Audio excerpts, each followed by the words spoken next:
meeting to discuss a complicated or a challenging goal with the question, what does success look like? If we are incredibly successful at rolling out this initiative or what we're trying to accomplish, what could we point to as measures of that success? So about a year ago, actually it was about a year and a half ago, it was before COVID, the leadership team, as we were beginning to update our strategic plan, went through that same exercise. And we sort of landed on these 4 overarching goals. We want to be the highest performing, most clinically sophisticated critical access hospital in the country. We want to be a fully accredited, award-winning organization. For those of you that aren't in healthcare, accreditation surveys are these rigorous surveys where healthcare professionals come and survey you for compliance on how well you manage infection control, or how well your policies and procedures in the operating room are, or how well your restraint policies are followed, and just a myriad of different best practice standards. And several years ago, we decided that chasing after relevant accreditations not only made us bigger, better by virtue of the discipline and rigor of following through on the compliance indicators, but also it sent a very strong message to our community that we're going to define excellence the same way as Swedish in Seattle, Virginia Mason in Seattle, Providence, Harrison, all these other hospitals who also are accredited by these organizations. If that's their measurement of high quality, that was going to be ours too. So not only do they make us better, I think that they convey to the community that when we say what we do here, we do as well in Seattle, we have the accreditation survey scores to back that up. The third is to build and hold trust, admiration and loyalty of our patients and community.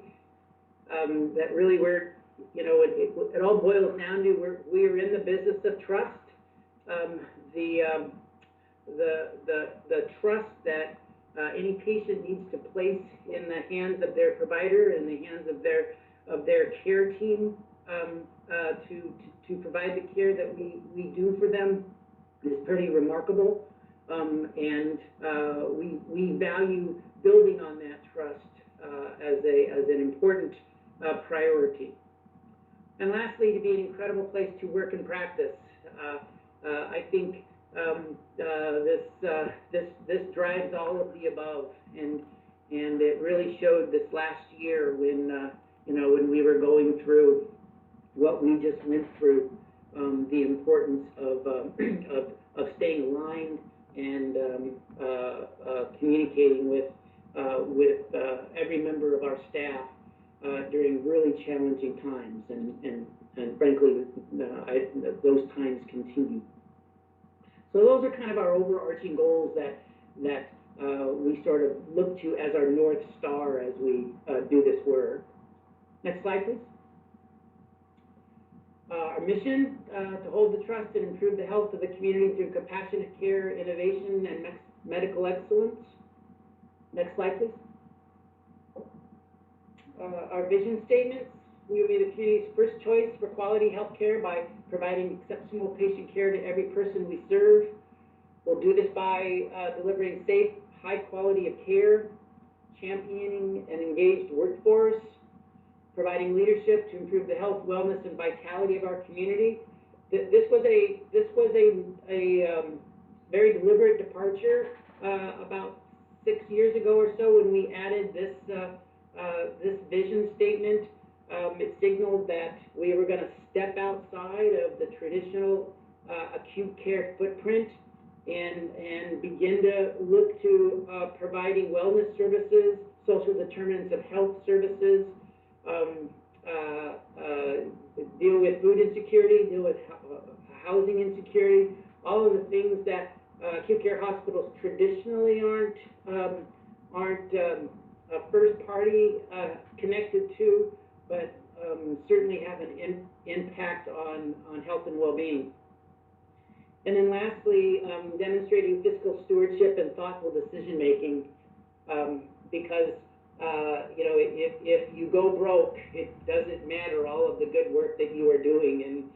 And a repeated theme tonight is the financial pressures of small rural hospitals are facing and will continue to face are probably more severe than anything I've seen in the 30 years of doing this. So it's this balance of doing all of the above, but also maintaining our independence. Next slide, please. Our values: respect, teamwork, stewardship, excellence, integrity, compassion. What's not to like about these values, right? I mean, I think you probably see these values on glossy posters in hospitals and businesses all across the country. The question is, can you claim them as your own? And the answer from Jefferson Healthcare, it's a work in progress. These are the values that we wish to be defined by, and again, they are our North Star, and we are always working on delivering them. Next slide, please. So certainly the Board of Commissioners are aware of this, but for some of our other listeners, Jefferson Healthcare is a 25-bed full-service, fully accredited hospital. Our catchment area represents about 31,000 residents of East Jefferson County. The handful of residents on West Jefferson County seek their care in Forks and maybe Port Angeles. So while they're in Jefferson County, and actually there's another public hospital district out there that runs a ambulance service, but we don't view that necessarily as our catchment area. We're governed by a 5-member publicly elected board, all of whom are in attendance tonight. We own and operate 6 rural health clinics, 5 primary care clinics, and 1 express care clinic, and 9 specialty service clinics, employing now 84 primary and specialty care providers. This is a much larger employed clinic footprint that you see in most critical access hospitals, and wasn't the result of a strategic plan that Vic Dirksen put together 15 years ago or so. It was more the result of the employment model for providers is the only model that works because of the demographic and economic challenges of providing care to this community. So in other words, the private clinic model financially is real challenging to operate in our region. Vic got this ball rolling when he reached out to clinics that were struggling and said, you provide an important service to our community and take care of our patients. What will it take for you to continue to do so? And the provider said, you know what, we're tired of this business baloney. We just want to see patients and take care of their families. If you do the business part, we'll do the care part. And so what started off as 1 clinic employed by the hospital now is all of the clinics, with a few exceptions, in Jefferson County, employed and operated by the hospital. We also own and operate Jefferson Healthcare Home Health and Hospice Service, and we are the largest employer in Jefferson County, with 624 FTEs and 850 total employees, generating over $65 million in annual payroll. And to give you some perspective about what $65 million is, Jefferson Healthcare dumps $180,000 a day into the local economy by virtue of our payroll, which is pretty significant. And lastly, we are the healthcare system of East Jefferson County, and that became very apparent 18 months ago when we were just beginning to find our way through COVID, and identified all of these important needs, like a COVID-specific respiratory clinic that we could isolate patients and staff to test and take care of COVID clinics. A 1-800 nurse hotline that anybody from the community could call if they had COVID symptoms, or if they had questions or concerns about COVID. We stood that up. Testing. Very early on, we stood up a drive-through testing center because there was a testing deficit in our community, and we are still running that. And then vaccinations. We provided over 26,000 vaccinations to our community through our drive-through station. What you find in other communities, for instance, Clallam County, there are 3 or 4 tribal-based clinics, large tribal-based clinics, large community clinics, large FQHCs, and just a smattering of private clinics that can help share the load with that work. In East Jefferson County, that's not the case. It's just us. And at times that felt overwhelming when not only did we have to step outside of our normal footprint and learn how to do all of those services, but we also were taking care of very sick COVID patients in the emergency department and up in the floors, and just also trying to work through keeping staff safe and understanding how COVID was going to impact us. Next slide, please. In the last 8 years, Jefferson County's population has stayed mostly stagnant, it's grown about 5%, but we have doubled in adjusted patient days. And adjusted patient days is a way for us to count everything from a lab test to a surgery procedure to a inpatient hospital day in relative value units. So it all counts in a way that it equally is counted, I guess I should say. And what you'll see later is that nearly all of this growth has been on the the outpatient side. As I mentioned, our FTEs have grown from 362 to 624, so almost doubled our employees in 8 years, tripled the number of employed providers in that period of time.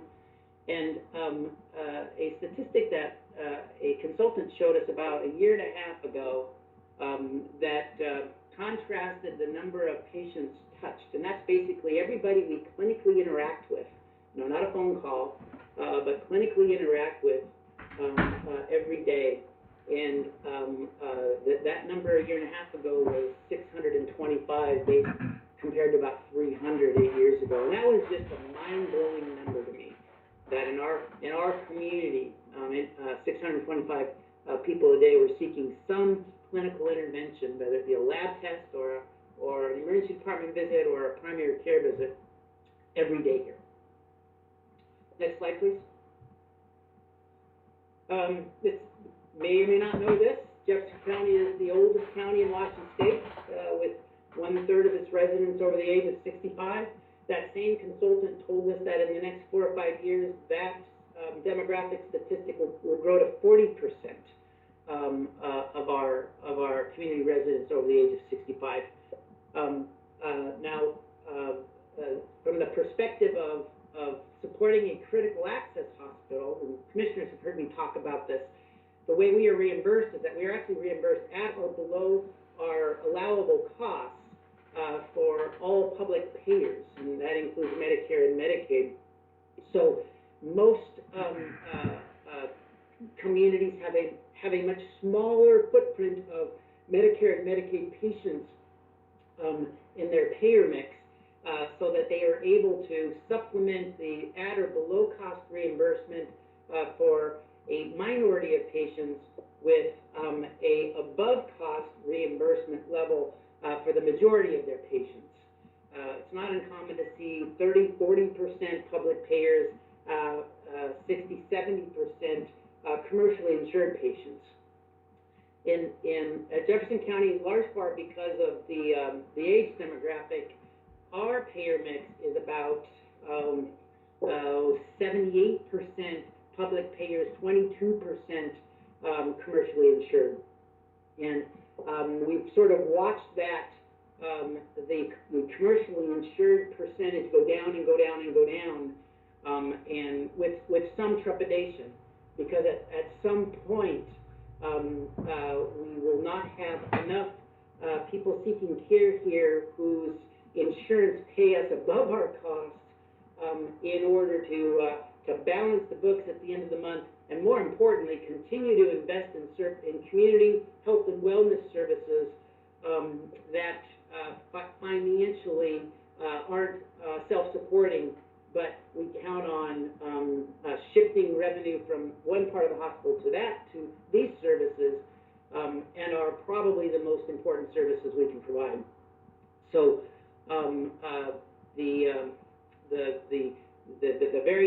the aging part of any community carries with it its implications. One implication is that it's challenging for the local healthcare system.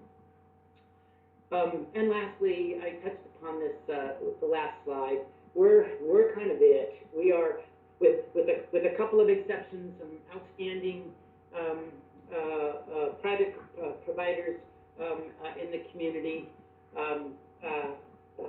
We are pretty much it in meeting the healthcare needs of East Jefferson County, population of 31,000. So next slide, please. So our growth story. I think what's fascinating about this slide is in the last decade, Jefferson Healthcare outpatient services, almost down the line, have grown anywhere from 2 times to 4 times in those 10 or 11 years. That some areas have shown even more significant growth than that, but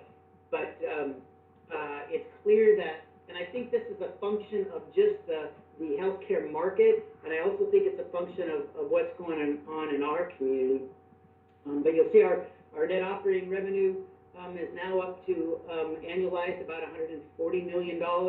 And how we came to that number, as you can probably deduce, we took the first 5 months and then just annualized for the rest of the year. Total operating expense, a little over $135 million for a net income of 1.4, which is I will note, the lowest net income that we've seen in a while. Our cash reserves are hanging steady, in large part to support from some federal programs last year, and we're grateful for that. You've seen the FTEs and total employees slide. The payroll, our payroll at the end of the year is gonna almost break $70 million, which is just an amazing high number, and I think important for the community's economic development, but also a high number. I circled the average daily census because we in the early 2010s we have an average daily census of 10 or 11. Then we popped up to like 13 and 13, 14, 13, and that seemed to be where we are at in the last 2 years, 10 and a half and 11.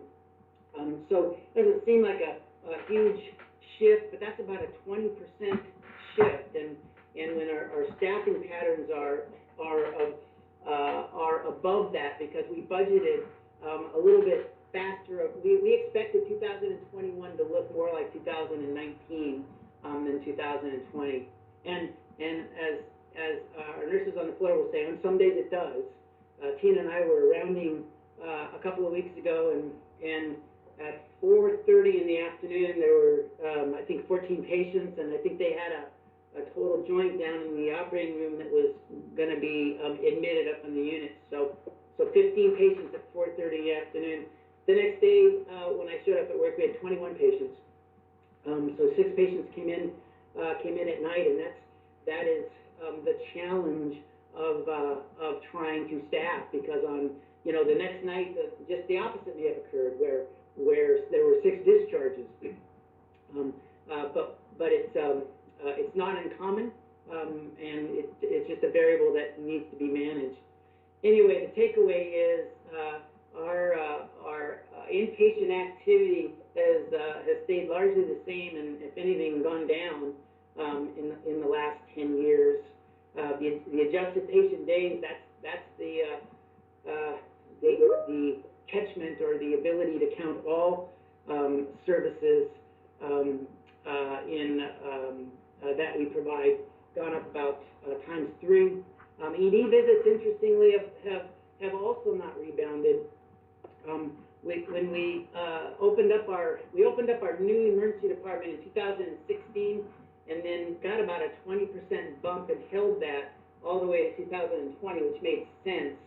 But we've been watching ED visits and express clinic visits slow to return to normal use patterns. And with the exception of about the last month, they were running 20 to 30% below budget, below target, which is challenging because you create staffing plans for that target, and it's a difficult environment to manage when your volumes are off that much. And really, other than people maybe using a little more discretion about seeking emergency department care because of the concern of exposing themselves to COVID, it was hard to figure out. And our concern was people weren't seeking care when they needed to. The primary and specialty clinic visits, that's a function of just adding more doctors to our system and trying to meet more community need locally. Surgery cases, I think we're catching up with a little bit of pent-up demand from last year. Some of you may recall we were out of the discretionary or elective surgery business for about 2 months, and then a slow ramp up for total joints and other elective cases. But now that seems to be back in stride. Lab tests, if there was that there has been no shortage of lab tests the last couple of years, being the primary driver of COVID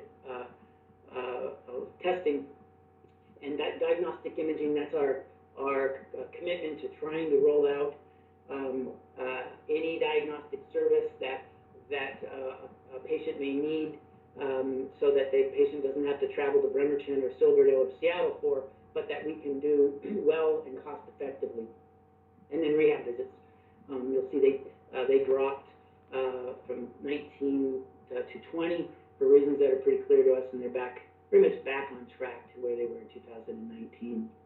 So the takeaway from this slide is tremendous growth on the outpatient side and kind of stagnant and recent decline on the inpatient side.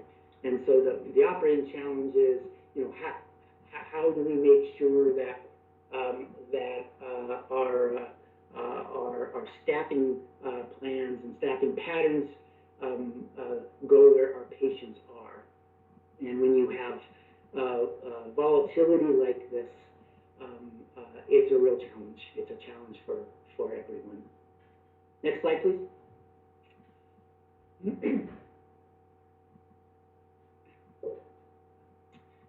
This is a slide that I like to show because there's sort of this, I don't think people really understand what a public hospital district is.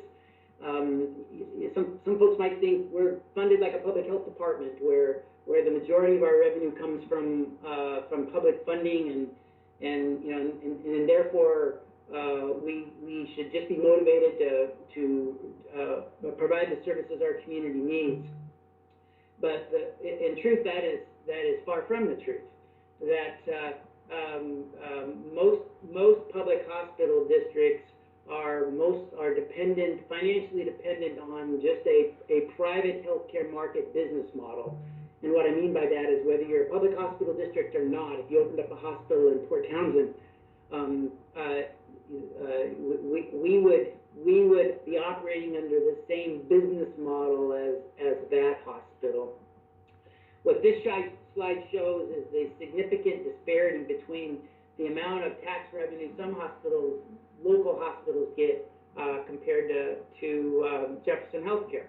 And you'll see that many local hospitals, anywhere from $2.5 to $5 million, almost $6 million of tax support, versus Jefferson Healthcare of $513,000 of tax support. So what that means is that when the other organizations, and some of them smaller than us, some about the same size, some a little bit bigger, when they begin to put their budget together, and the budget is, you identify all your expenses, and then identify the services that you're going to provide and the revenue associated with that, and then you fill in with the tax support. Well, if you have $5.5 million of tax support versus $513,000 of tax support, that's probably going to have an implication on your pricing. That that Jefferson Healthcare has to find another $5 million of revenue based on the business model of providing services and charging for those services than an organization that gets $5.5 million of taxes. It all comes from the community, but in a different way. And we have heretofore felt that this low amount of taxation was kind of a badge of honor, that we would only provide or seek taxes when we absolutely needed it. But I will tell you, sometimes it feels like just the opposite of a badge of honor when the important services that we can and should be providing, that are community-based and community-oriented, that we can't provide because we feel we just can't raise the prices of our services anymore. And secondly, I sort of call that we are a tax neutral operation. And what I mean by that is that it costs Jefferson Healthcare about $500,000 just to be a public hospital district. Think about all the costs associated with managing the open public record, open public meeting, the accounting requirements, all of that stuff, and the staff required to do that work. It comes suspiciously close to that number. So I know that as we look to reach out and provide more services to our community and identify ways to pay for those services that don't necessarily mean raising prices, this could be one area that we look toward. Next slide, please.